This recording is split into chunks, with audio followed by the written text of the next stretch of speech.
اور جو زمین پاکیزہ ہے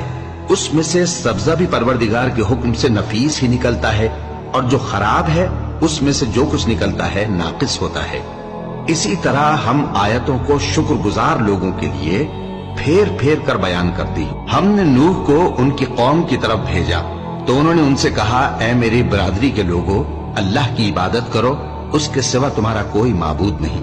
مجھے تمہارے بارے میں بڑے دن کے عذاب کا بہت ہی ڈر ہے۔ تو جو ان کی قوم میں سردار تھے وہ کہنے لگے کہ ہم تمہیں کھلی گمراہی میں مبتلا دیکھتے ہیں۔ فرمایا، اے قوم، مجھ میں کسی طرح کی گمراہی نہیں ہے، بلکہ میں پروردگار عالم کا پیغمبر ہوں، تمہیں اپنے پروردگار کے پیغام پہنچاتا ہوں اور تمہاری خیر خواہی کرتا ہوں، اور مجھ کو اللہ کی طرف سے ایسی باتیں معلوم ہیں جن سے تم بے خبر ہو۔ کیا تم کو اس بات سے تعجب ہوا ہے کہ تم میں سے ایک شخص کے ذریعے تمہارے پروردگار کی طرف سے تمہارے پاس نصیحت آئی تاکہ وہ تم کو ڈرائے اور تاکہ تم پرہیزگار بنو اور تاکہ تم پر رحم کیا جائے؟